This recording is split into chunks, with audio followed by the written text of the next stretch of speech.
Fully automatic के PCB को निकाल दिया गया है और उस मशीन को मैनुअली कनेक्शन करके चलाया जाएगा। हमारा वही कार्य होगा, पानी भी निकाला ये मशीन निकालेगी,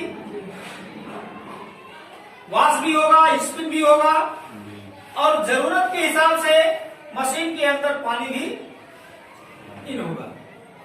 अब ये कार्य कैसे कराया जा रहा है देखिए, ये हमारा वाटर पंप मोटर है, इसमें एक अलग से स्विच लगा करके हमने न्यूट्रल इसको डायरेक्ट दे दिया है। फेज सप्लाई एक स्विच लगा करके चलाया गया है। अब हमें कितना पानी चाहिए वो हमें टब में पानी देख करके स्विच को बंद करना है, जिससे ये मोटर पानी को खींचना बंद करेगा, अर्थात टब में पानी नहीं गिरेगा। या फिर हम टब में पानी किसी और मैनुअली विधि से भी डाल सकते हैं, डायरेक्ट पाइप के द्वारा भी पानी गिराया जा सकता है, मोटर चला के भी गिराया जा सकता है। फिर इसके बाद क्या है, वॉश मोटर को चलाने के लिए और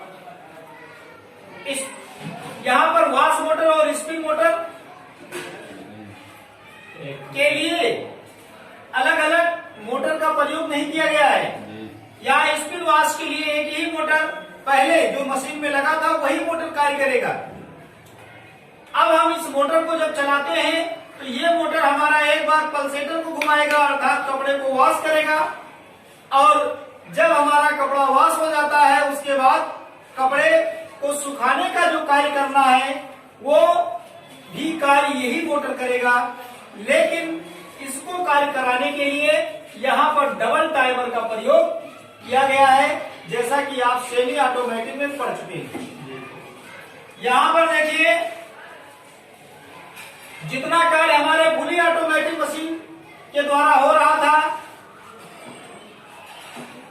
उसकी पीसीबी खराब हो जाने से हम उस मशीन का कनेक्शन मैनुअल किए हैं, जिसमें आपको वही सुविधा मिलेगी जो पीसीबी लगाने पर मिल रहा था। ऐसे देखिए, यहाँ पर कुछ कार्य आपको मैनुअल करने होंगे, जैसे ये टाइमर आपको घुमाना होगा तो वॉश होगा, ये टाइमर आप घुमाएंगे तो स्पिन होगा, कपड़ा सूखेगा। इस स्विच को ऑन कर देंगे, वॉश होने के बाद जितना गंदा पानी है वो बाहर निकल जाएगा। इस टाइमर को ऑन करेंगे तो स्पिन चलेगा, इसको ऑन करेंगे तो वॉश चलेगा, ये स्विच ऑन करेंगे तो टब में पानी आएगा। समझ गए ना? अब इनको किस प्रकार से जोड़ते हैं इसके बारे में जान लेते हैं। देखिए, मेन लीड में हमारे दो सप्लाई होती है, कौन कौन? एक न्यूट्रल होता है और एक फेज होता है। तो न्यूट्रल और फेज की जो सप्लाई होती है ये बॉडी अर्थ भी होता है, बॉडी अर्थ भी चाहे तो आप बना सकते हैं। इसे ई से निरूपित किया जाता है, न्यूट्रल को एन से निरूपित करते हैं, फेज को एन से निरूपित किया जाता है। तो न्यूट्रल सप्लाई आपका, न्यूट्रल सप्लाई यहाँ से निकल रहा है, जो न्यूट्रल सप्लाई निकल करके वाटर पंप मोटर में जाता है। वाटर पंप मोटर के बाद जो सप्लाई आपकी बर्जर में भेज दिया जाता है और यही न्यूट्रल सप्लाई आपकी यहाँ से निकल करके ये जो आपका स्पिन वॉश का सिंगल मोटर लगा है इसके कॉमन को सप्लाई देते हैं। ये बात समझ में आ गया?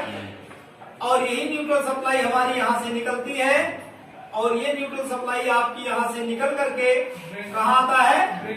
ड्रेन मोटर में आता है। ड्रेन मोटर का कार्य आप जानते हैं, ये पानी को खींचकर बाहर कर देता है, माने पानी को नहीं खींचता। ड्रेन जब ये मोटर चल जाता है तो ड्रेन वाल्व खुल जाता है, जिससे उसके अंदर का भरा गंदा पानी बाहर हो जाता है। और उसी समय एक कार्य और होता है, जब आप इस्त्री कराते हैं तो कपड़ा सूखता है तो उस समय पल्सेटर बंद होना चाहिए कि नहीं? पल्सेटर बंद होना चाहिए। तो जब ये मोटर चलेगा तो उसकी क्लच असेंबली को अपनी तरफ खींच लेगा और जब उसका क्लच असेंबली ये अपनी तरफ खींचेगा तो मोटर की ब्रेक छूट जाएगी। समझ गए? मोटर में जो ब्रेक लगा था वो छूट जाएगा, जिससे आपका पल्सेटर जाम हो जाएगा और पूरा टब नाचने लगेगा। कब नाचेगा? जब ये टाइमर ऑन कर देंगे। तो ये जो फेज सप्लाई थी वो सप्लाई आपके निकल करके मोटर के रनिंग कॉइल में चला जाएगा, जिससे वॉशिंग मशीन के अंदर का जो बड़ा सा टब है वो घूमने लगता है और उसके साथ पल्सेटर रुका रहता है। तो जितने समय के लिए आप इस टाइमर को घुमाए हैं उतना देर आपका ड्रम चलेगा। इस तरह की वायरिंग कई मशीनों में अब तक करके दे दिया गया है, जिसे आप लोग यहाँ पर अपने हाथों से एक एक वायर की वायरिंग करेंगे, तार को जोड़ेंगे, मशीन को चलाकर देखेंगे, लोड देकर देखेंगे, सबको समझ में आएगा। आ गई बात समझ में? तो इस प्रकार से देखिए, ये जो टाइमर यहाँ लगा है ये कई तार का लगा है? 4 तार का टाइमर लगा है। ये टाइमर आपको मार्केट में आसानी से मिल जाएगा। बर्जर आपको आप अलग से लगाना चाहते हैं तो ये भी आसानी से मिल जाएगा। ऑन ऑफ स्विच है, फिर ऑन ऑफ स्विच है, ऑन ऑफ स्विच आपको अनेक मॉडल का मिलेगा, वन वे। उसके बाद ये आपका स्पिन टाइमर है, ये आपका सेमी ऑटोमेटिक में जो टाइमर प्रयोग करते हैं वही टाइमर है। अर्थात सेमी ऑटोमेटिक का दोनों टाइमर बाजार से खरीद लेंगे, बाकी स्विच आपको मिल ही जाएगा। मोटर के साथ वॉशिंग मशीन में क्या है कि वॉश टाइमर, वॉश मोटर और स्पिन मोटर सिंगल होता है। ड्रेन मोटर वही कार्य करेगा, इसे अलग से नहीं लगाने की जरूरत है। तो इस तरह की हम वायरिंग जब अपने हाथों से करके इसे चलाकर देख लेंगे तो हमारा विश्वास बढ़ जाएगा। ठीक है ना? तो प्रैक्टिकल इसका करा दिया जाए। जोड़ना चाहते हैं?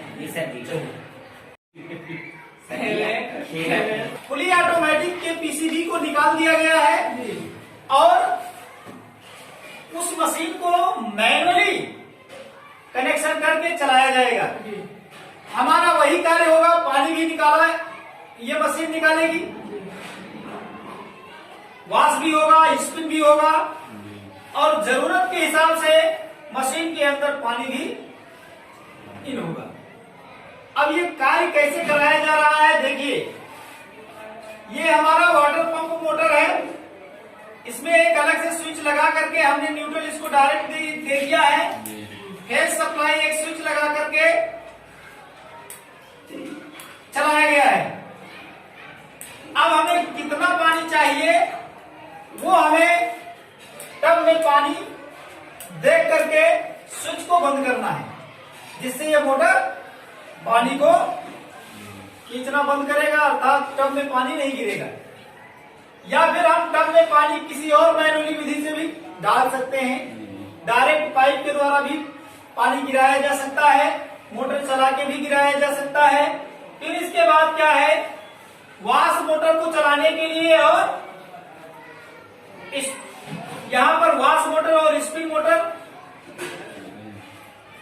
के लिए अलग अलग मोटर का प्रयोग नहीं किया गया है।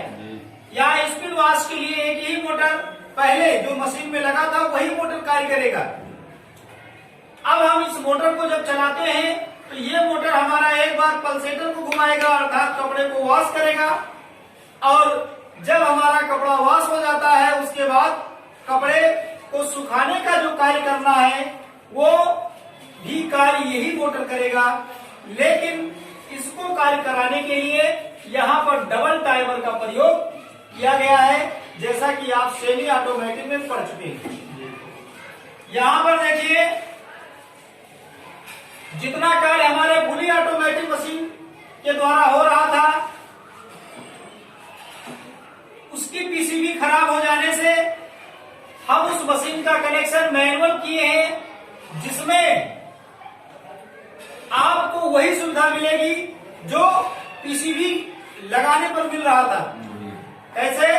देखिए, यहाँ पर कुछ कार्य आपको मैनुअल करने होंगे, जैसे ये टाइमर आपको घुमाना होगा तो वॉश होगा, ये टाइमर आप घुमाएंगे तो स्पिन होगा, कपड़ा सूखेगा। इस स्विच को ऑन कर देंगे वॉश होने के बाद जितना गंदा पानी है वो बाहर निकल जाएगा। इस टाइमर को ऑन करेंगे तो स्पिन चलेगा, इसको ऑन करेंगे तो वॉश चलेगा, ये स्विच ऑन करेंगे तो टब में पानी आएगा। समझ गए ना? अब इनको किस प्रकार से जोड़ते हैं इसके बारे में जान लेते हैं। देखिए मेन लीड में हमारे दो सप्लाई होती है, कौन कौन? एक न्यूट्रल होता है और एक फेज होता है। तो न्यूट्रल और फेज की जो सप्लाई होती है ये बॉडी अर्थ भी होता है, बॉडी अर्थ भी चाहे तो आप बना सकते हैं। इसे ई से निरूपित किया जाता है, न्यूट्रल को एन से निरूपित करते हैं, फेज को एन से निरूपित किया जाता है। तो न्यूट्रल सप्लाई आपका, न्यूट्रल सप्लाई यहाँ से निकल रहा है, जो न्यूट्रल सप्लाई निकल करके वाटर पंप मोटर में जाता है। वाटर पंप मोटर के बाद जो सप्लाई आपकी बर्जर में भेज दिया जाता है और यही न्यूट्रल सप्लाई आपकी यहाँ से निकल करके ये जो आपका स्पिन वॉश का सिंगल मोटर लगा है इसके कॉमन को सप्लाई देते हैं। ये बात समझ में आ गया? और यही न्यूट्रल सप्लाई हमारी यहाँ से निकलती है और ये न्यूट्रल सप्लाई आपकी यहाँ से निकल करके कहाँ आता है? ड्रेन मोटर में आता है। ड्रेन मोटर का कार्य आप जानते हैं, ये पानी को खींचकर बाहर कर देता है, माने पानी को नहीं खींचता। ड्रेन जब ये मोटर चल जाता है तो ड्रेन वाल्व खुल जाता है, जिससे उसके अंदर का भरा गंदा पानी बाहर हो जाता है। और उसी समय एक कार्य और होता है, जब आप इस्त्री कराते हैं तो कपड़ा सूखता है तो उस समय पल्सेटर बंद होना चाहिए कि नहीं? पल्सेटर बंद होना चाहिए। तो जब ये मोटर चलेगा तो उसकी क्लच असेंबली को अपनी तरफ खींच लेगा और जब उसका क्लच असेंबली ये अपनी तरफ खींचेगा तो मोटर की ब्रेक छूट जाएगी। समझ गए? मोटर में जो ब्रेक लगा था वो छूट जाएगा, जिससे आपका पल्सेटर जाम हो जाएगा और पूरा टब नाचने लगेगा। कब नाचेगा? जब ये टाइमर ऑन कर देंगे। तो ये जो फेज सप्लाई थी वो सप्लाई आपके निकल करके मोटर के रनिंग कॉइल में चला जाएगा, जिससे वॉशिंग मशीन के अंदर का जो बड़ा सा टब है वो घूमने लगता है और उसके साथ पल्सेटर रुका रहता है। तो जितने समय के लिए आप इस टाइमर को घुमाए हैं उतना देर आपका ड्रम चलेगा। इस तरह की वायरिंग कई मशीनों में अब तक करके दे दिया गया है, जिसे आप लोग यहाँ पर अपने हाथों से एक एक वायर की वायरिंग करेंगे, तार को जोड़ेंगे, मशीन को चलाकर देखेंगे, लोड देकर देखेंगे, सबको समझ में आएगा। आगे बात समझ में? तो इस प्रकार से देखिए ये जो टाइमर यहाँ लगा है ये कै तार का लगा है? 4 तार का टाइमर लगा है। ये टाइमर आपको मार्केट में आसानी से मिल जाएगा। बर्जर आपको आप अलग से लगाना चाहते हैं तो ये भी आसानी से मिल जाएगा। ऑन ऑफ स्विच है, फिर ऑन ऑफ स्विच है, ऑन ऑफ स्विच आपको अनेक मॉडल का मिलेगा। 1 वे, उसके बाद ये आपका स्पिन टाइमर है, ये आपका सेमी ऑटोमेटिक में जो टाइमर प्रयोग करते हैं वही टाइमर है। अर्थात सेमी ऑटोमेटिक का दोनों टाइमर बाजार से खरीद लेंगे, बाकी स्विच आपको मिल ही जाएगा। मोटर के साथ वॉशिंग मशीन में क्या है कि वॉश टाइमर, वॉश मोटर और स्पिन मोटर सिंगल होता है। ड्रेन मोटर वही कार्य करेगा, इसे अलग से नहीं लगाने की जरूरत है। तो इस तरह की हम वायरिंग जब अपने हाथों से करके इसे चलाकर देख लेंगे तो हमारा विश्वास बढ़ जाएगा। ठीक है ना? तो प्रैक्टिकल इसका करा दिया जाए। जोड़ना चाहते हैं?